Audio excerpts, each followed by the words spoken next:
আমি সিনেমা দেখে কোনোদিনও সেভাবে বড় হইনি। জীবনের প্রথম প্রজেক্টেই আমি ওনার সাথে কাজ করি। ছোট চুল মানেই যে একটা ক্যাটাগরিতে পড়ে বা কিছু, সেটা নয়। ছোট চুলও পাশের বাড়ির একটা মেয়ে হতে পারে যার প্রেমে একটা ছেলে পড়তেই পারে। একটা ডিরেক্টরের কাজ সিনেমাটা বানিয়ে শেষ হয় না, তারপরে আরেকটা জার্নি শুরু হয় যেটা কিনা মার্কেটিং এর জার্নি। আমি স্ক্রিপ্ট রাইটার নই, আমি আমার গল্পের জন্য লিখতে ভালোবাসি, মানে যেটা আমি ডিরেক্ট করব জানি সেটা আমি লিখতে ভালোবাসি। কাজকর্মের কথা অনেক হলো, এবার একটু ছোটবেলায় ফিরবো, যে ছোটবেলাটা কোথায় কেটেছে তোমার? কলকাতা, ছোটবেলা কলকাতায় কেটেছে। আমি কলকাতা ছেড়েছি 2013 ডিসেম্বরে, তার আগে অব্দি পুরোটাই কলকাতায়। কলকাতা আমার লেক টাউনে বাড়ি। স্কুলিং ছিল Dumdum Auxilium convent, high school ছিল Calcutta airport English high school, college ছিল শ্রী শিক্ষায়তন কলেজ। তো কলকাতা। ইউএসএ তে কি কি পাও না, কলকাতার কি কি মিস করো তুমি? কলকাতার কি কি ইউএসএ তে পাই না? মায়ের হাতের রান্না, মা, বাবা। সত্যি কথা বলতে গেলে ইউএসএ তে একটা মানে দেখো এখন পুরো দুনিয়ার যে অবস্থা, কোথাওই আমি বলতে পারবো না এই দেশ ভালো ওই দেশ ভালো, সব দেশের ভালো মন্দ মিলিয়ে সবকিছু। কিন্তু কলকাতাতে লোকের মধ্যে একটা ওয়ার্মথ আছে, যেটা আমি এলেতেও ফরচুনেটলি পেয়েছি লস অ্যাঞ্জেলেসে। কিন্তু কোথাও না কোথাও গিয়ে আমার মনে হয় যে লস অ্যাঞ্জেলেসে একটা স্ট্রাকচার আছে যেটা আমার পছন্দ হয়, কারণ আমি রুটিন খুব ভালোবাসি। আমি জানতে ভালোবাসি যে আগামীকাল আমার কি কি কি কি কাজ আছে। হ্যাঁ, আমি স্কেডিউলিংটা খুব পছন্দ করি। আমার দুটো জিনিস খুব মানে অপছন্দের, সেটা হচ্ছে দেরিতে আসা, মিথ্যে কথা বলা। তো এই দুটো জিনিস আমার খুব অপছন্দের।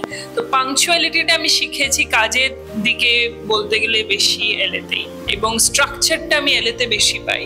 তো কলকাতার আছে যেটা এলেতে নেই, সেটা হচ্ছে একমাত্র মা বাবা। আর ইন্ডিয়াতে আছে যেটা এলেতে নেই, সেটা হচ্ছে অমিতাভ বচ্চন স্যার, এখন বরুণ চন্দ্র স্যার। মানে এই ভালোবাসার মানুষগুলোকে যদি আমি তুলে নিয়ে চলে যেতে পারতাম, তাহলে হয়তো আমি ওখানে অনেক বেশি আরো ফুলফিল ফিল করতাম। এই যে কলকাতায় যখন আসছো তুমি, মাছ ভাত খাওয়া হচ্ছে, কলকাতার রসগোল্লা খাওয়া হচ্ছে, ফুচকা? আমি সব থেকে জঘন্য বাঙালি খাবারের দিকে। আমি ভাত খাই না, মাছ খাই না, রসগোল্লা খাই না। ফুচকা খুব ভালোবাসি, বাট ফুচকা অনেক বছর হয়ে গেছে আমার খাওয়া হয়নি। মানে আমি বাঙালির নামে ধাব্বা বলে না, মানে আমি হচ্ছে সেইটা। আর চিংড়ি মাছ খুব পছন্দ করি। আর আমি খাওয়া, আমি জানি না কোন পাড়ের, মা বোধহয় বাঙাল, বাবা বোধহয় ঘটি। এই ইন্টারভিউটা, এই আমি বাটি বা থালা, এই ইন্টারভিউটা দেখার পরে মা বাবা হয়তো বলবে তুই আমাদেরকে কনফিউজ করে দিলি, আমি ঘটি না, আমি বাঙাল নই, এরকম। বাট আমার খাবারের দিকে না মানে আমার খুব একটা শখ নেই। বিকজ শুটিং এর সময় আমি খাই না। আমি যতদিন শুটিং চলে আমি খেতে পারি না। প্রেশারে বলো কি যাই হোক না, আমার মনে হয় কি খেলে বোধহয় আমি আর কাজ করতে পারবো না। তো এটা বেনু স্যার, সব্যসাচী স্যার তো ওপেনলি বলেছিল যে এই মেয়ের দ্বারা ফিচার ফিল্ম হবে না। 7 দিন না খেয়ে আছে, ঠিক আছে, 14 দিন কি করে না খেয়ে থাকবে। বাট আই ফিল কি যে শুট করবার সময় যে অ্যাড্রেনালিন রাশটা থাকে, সেটাই আমাকে মোটিভেট করে। খাবারের আমি একেবারেই মানে I am a very cheap date বলো না, মানে কেউ যদি ডেটে নিয়ে যেতে চায় তাকে কোনো ফ্যান্সি রেস্টুরেন্ট খুঁজতে হবে না। আমার খুব ভালো লাগে যে বেশ হাঁটবো, গল্প করবো, একটা কোনো ক্যাফেতে বসবো যেটাতে বাইরে বসার জায়গা আছে, লোকজনকে দেখবো। আমার একটাই জিনিস সব থেকে প্রিয়, সেটা হচ্ছে ব্ল্যাক কফি। মানে তুমি আমাকে কফি দিতে থাকো, আমি তোমাকে বোধহয় প্রাণের থেকে বেশি ভালোবাসবো। তো খাবারে খুব একটা আমার কিছু পছন্দের নেই। যারা অডিয়েন্স রয়েছেন ওপরে, তারা ভাবছেন যে এই মেয়ে খায় না বলেই হয়তো এত ছিপছিপে চেহারা। একদমই না। পনির খুব ভালোবাসি, চিংড়ি মাছ খুব ভালোবাসি, বাট আমি এক্সারসাইজও খুব ভালোবাসি। আমি মানে আমার জিম যেতে খুব ভালো লাগে। আমার কি জিম না যেতে পারলেও বাড়িতে একটু হলেও ওয়ার্কআউট করতে ভালো লাগে। তো হয়তো সেই জন্যই আমি জানি না, বাট আমার খাওয়ারে খুব একটা ইচ্ছা নেই। এই যে ডেটিং এর কথা বললে, যে জীবনে কি চলছে পার্সোনাল লাইফে, মানে কঙ্কনা চক্রবর্তী কি সিঙ্গেল বা কবে বিয়ে করছে, কি বলবে? কঙ্কনা চক্রবর্তী কবে বিয়ে করেছে, that's a mysterious question even for Konkona Chakraborty. She is very much single right now. That's pretty much it. আমার মা বাবাও হয়তো বুঝে গেছে যে এই মেয়েকে বিয়ের ব্যাপারে বলে কোনো লাভ নেই, ওর যবে করবার ইচ্ছা হবে করবে। মানে আমার মনে হয় কি বলতে, যে ম্যারেজ মানে এটা একটা হয়তো লোকে বলবো মডার্ন ডেফিনেশন না। আমি এরকমও অনেক কাপল দেখেছি যারা বছরের পর বছর মানে বিবাহিত জীবনে এত সুন্দর একটা বন্ধুত্ব মেনটেন রেখেছে, যে সেই বন্ধুত্ব বন্ধুত্বটা আই থিঙ্ক কঙ্গনা চক্রবর্তী আগে খুঁজতে চায়।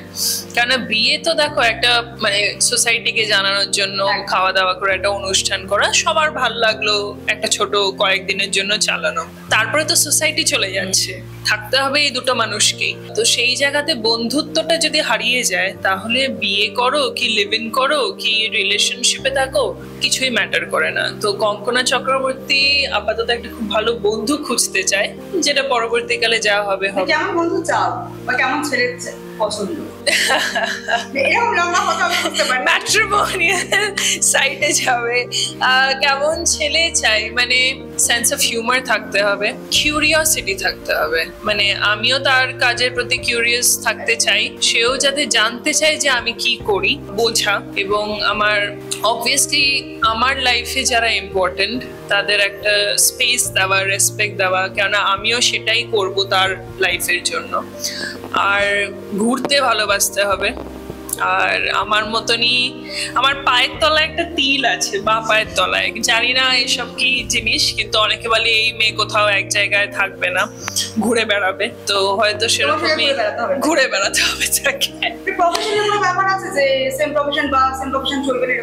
না না, ওরকম কিছু নেই। মানুষ ভালো হলে একটু ম্যাচিওর্ড হতে হবে, যার সাথে মানে বসে আমি একটা কফি খেতে খেতে যে কোনো ব্যাপারে আলোচনা করতে পারি, আবার এমনও হতে পারে যে আমরা পাশাপাশি বসে আছি 3 ঘন্টা ধরে একটা কথাও বললাম না, কিন্তু খুব কমফোর্টেবলি বসে আছি। একটা বন্ধু, একটা ভালো বন্ধু খোঁজা আমার মনে হয় সবার আগে আমি চাই। দেখতে ভালো নিয়ে তো আমি কিছু করব না, সো মানুষটাকে ভালো হতে হবে, দ্যাট ইজ। এবং এতে মানে একটা মিড পয়েন্টে যারা আসতে পারবে, আমার মনে হয় একটা ডিমান্ড আমি বলতে পারি যে গ্রুপে যদি কখনো ঝগড়াঝাটি বা কিছু হয়, আমি যদি ভুলও হই, that person should take my side. বাড়িতে এসে সে আমায় বলতে পারে যে এখানে তুমি ভুল ছিলে, বাট সবার সামনে একটা হাত ধরা যে আমি আছি পাশে, এই ব্যাপারটা আমি চাই, কারণ আমিও সেটাই করব সেই অপর জনের জন্য।